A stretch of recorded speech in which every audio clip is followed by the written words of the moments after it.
On a fait un record jamais atteint pour Daimler Trucks, puisqu'on a vendu 517 000 unités au cours de l'exercice 2018. L'Europe a tiré son épingle du jeu, puisque nous avons réalisé nos objectifs de part de marché dans un marché qui était très fort, avec un peu plus de 360 000 unités. Et la France a contribué, puisque nous avons une croissance importante par rapport à l'année précédente.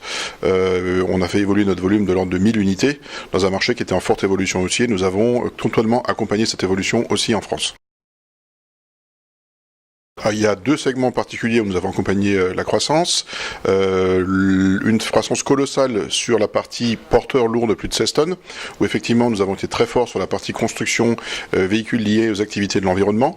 Nous avons une activité qui s'est stabilisée sur la partie porteur de distribution urbaine, où là par contre on a été dans un marché en régression, mais on a su garder notre position.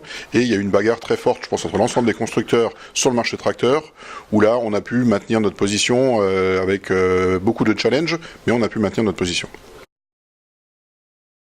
Alors il y a eu deux phénomènes. On a eu, je pense, une très très forte croissance sur la partie de bâtiments, travaux publics, construction en 2018. Le goulet d'étranglement, sans faire montrer quelqu'un du doigt, a été plutôt du côté des carrossiers. Et je pense que les carnets de commandes des carrossiers sont très garnis. Ils ont des délais relativement longs. Et ce ne sera pas forcément l'effet prise de commande, mais l'effet livraison restera très important dans ces segments du bâtiment, travaux publics et de la construction en 2019. Mercedes-Benz Trucks est toujours à des grandes ambitions. On est dans un marché qui reste stable, on ne le voit pas forcément croître en 2019, par contre on le voit stable, et dans ce marché stable, nous on veut prendre une part plus importante.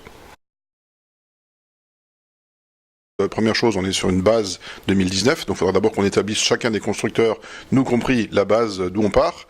Sur cette base-là, il faut qu'on aille chercher 15% de réduction de CO2 à l'horizon 2025, ce qui est un très gros challenge et où les gens se posent beaucoup de questions.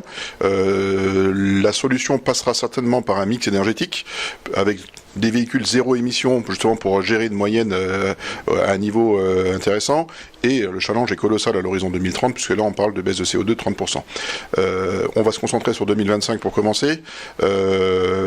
Nos ingénieurs se posent beaucoup de questions. Un ticket d'entrée qui devient aussi colossal. Nous, dans notre position mondiale, on va participer à la réflexion sur des solutions derrière tout ça. Mais comme je le disais avant, ça passera certainement par un mix énergétique où on conservera une part prépondérante du diesel avec des performances qui vont s'améliorer. Le gaz jouera certainement un rôle là-dedans et l'électrique prendra une place certaine pour pouvoir trouver un nouvel équilibre. Tout l'enjeu de l'amélioration environnementale et donc de l'équation énergétique, à un moment, passe par des investissements qui sont colossaux.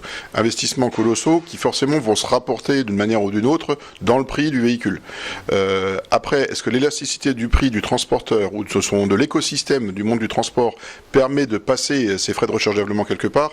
C'est une question qui se pose. Mais quelque part, à un moment, il faudra que quelqu'un participe au paiement de ces investissements. Les technologies coûtent cher, aujourd'hui elles ne sont pas forcément connues, et on passe dans un business model qui peut évoluer, parce que vous citez l'électrique, mais si demain on parle de véhicules électriques, on parle de schémas après-vente qui sont totalement différents, et comme vous le savez aussi, une grosse partie de la profitabilité d'un constructeur de véhicules, ça passe par l'après-vente. Donc qui dit électrique dit moins d'après-vente, qui dit moins d'après-vente dit une question qui se pose, mais pas que pour le constructeur, la question se pose aussi pour les réseaux de réparation.